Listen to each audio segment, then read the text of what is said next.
Hey everyone, it's Laura here from makingcardsisfun.com and welcome to another card making video tutorial here at my YouTube channel and blog. In today's video, I'll be creating 3 easy shaker cards from start to finish featuring the Lawn Fawn Say Spring Critters stamp set. I am starting out by stamping these images onto Nina Solar White 110-pound heavy cardstock using Memento Tuxedo black ink. I am cleaning my stamps using my Lawn Fawn stamp chamois, and as always I keep my stamp chamois in a Make It by Marco chamois case. Now that I stamped all of my images, it's time to color them using Copic sketch markers. For the green frog, I'm using YG09, YG06, and YG03. By the way, I used Cloud9 Crafts acrylic blocks to stamp these images, and I highly recommend them since they really remind me of the Lawn Fawn acrylic blocks because they are just as thick as the Lawn Fawn acrylic blocks, and they also come with a grit, and they just feel really nice to stamp with. So if you're looking for acrylic blocks and you live in Europe and you order from Cloud9 Crafts, then maybe you should add one to your shopping cart next time.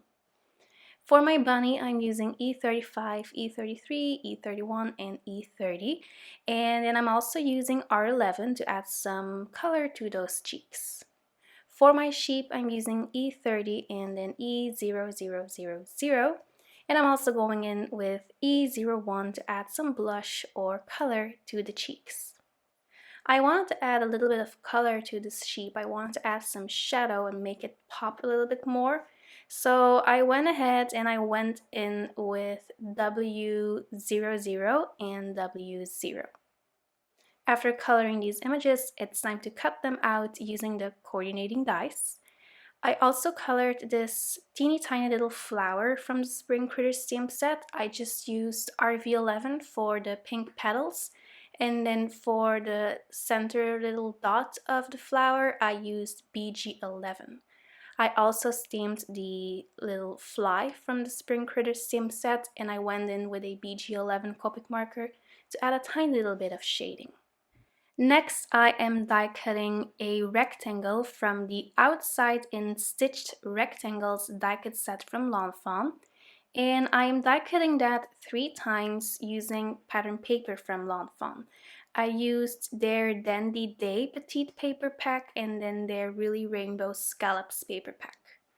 I'm going to stamp the speech bubble from the Say What Spring Critters stamp set from Lawn Fawn on some Nina Solar White 80-pound heavy cardstock using dye ink, and it's been so long since I used dye ink to stamp images. So for the pink, I used Hollyhock ink from Simon Says Stamp. Then for the green, I am using Soft Garden, and then for the turquoise, I am using Simon Says Stamp Audrey Blue. While ago, I used dye ink pads to stamp these layered flowers from the ton, but it's been a really long time since I stamped images like this speech bubble with dye ink, and it's such a fun technique stamping in colored ink. It's like really simple, but it gives me so much joy. I stamped my sentiments using Memento Tuxedo black ink, and then I stamped that tiny little heart using pale tomato ink from Hero Arts. I die cut the banner from the fancy wavy banner die cut set from Lawn Fawn 3 times out of some colored cardstock that matches with the dye ink pads I used. And I'll be heat embossing my sentiments, so I used an EK Success powder tool to prep my cardstock and to remove any static cling.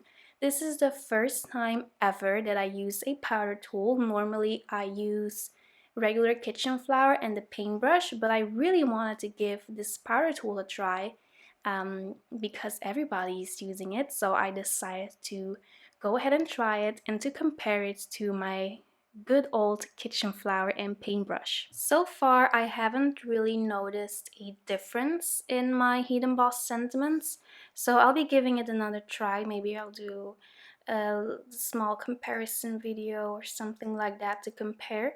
But so far, I both recommend using kitchen flour or a powder tool. Both work really well. I die-cut this white rectangle from the outside in stitched rectangles die-cut set from Lawn Fawn, and then I'm going to use that to assemble my 3 little card fronts. So I'm adhering everything using foam tape. I'm using the big roll of foam tape from Scotch, so I'm using that to adhere my banner, my speech bubble, and of course then the critter. Over here I have a piece of cardstock that measures 4¼ of an inch by 5½, and I'm going to die cut this rectangle using the Imperial stitched rectangles die-cut set from Heffy Doodle, and this will create a frame for our shaker cards. I'm applying some double-sided adhesive on the back of my frame since I'll be adhering a piece of acetate to this because this is our shaker window. And in the video, I die-cut these rectangles out of white cardstock, but I ended up die-cutting them out of colored cardstock since I just like that a little bit more because it was just a little bit too much white, and I thought that the colored cardstock really popped with the colored banner and then the colored speech bubble.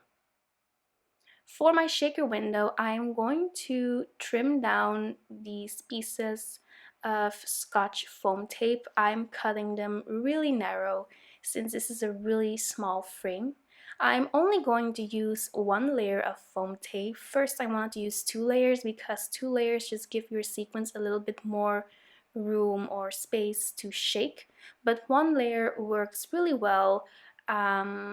So you don't really need more than 1 layer. Maybe if you would use like more beads or stuff, but these are mainly flats and some cupped sequins.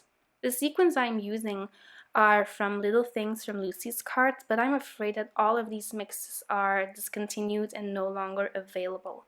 The green mix is called Lime Cordial, then the pink is called Rose Garden, and the turquoise mix is called Caribbean Dream. So these aren't available anymore, but I'm sure that you'll find something similar, or maybe you could even create your own mix by combining standalone sequins. Alright, so I filled my sequin shakers using this Tonic Nouveau craft spoon, then I removed the backer sheet of my foam tape, and then I closed up my shakers using a piece of cardstock that measures 4¼ of an inch by 5½, and then you'll have your pretty shaker windows. I'm going to adhere these shaker portions to a standard size A2 note card. So the finished note card measures 4¼ of an inch by 5½. And I really like how these cards turned out. I mean, these are quite simple designs, but that makes it just so much easier and even more fun to mass produce your design, and then this way you'll have more cards to send to people, especially with the sentiments that I used. I am going to apply a little bit of Tonic Nouveau Crystal Glaze to my critters after adding some sparkles using a Spectrum Noir shimmer pen, just to add a little bit of extra shimmer and shine here and there. So that finishes up my 3 easy shaker cards featuring the Lawn Fawn Say What Spring Critters theme set. Thank you so much for stopping by. If you enjoyed this video, make sure to give it a big thumbs up, subscribe to my channel, and click the notification bell below. I will see you very soon. Bye bye!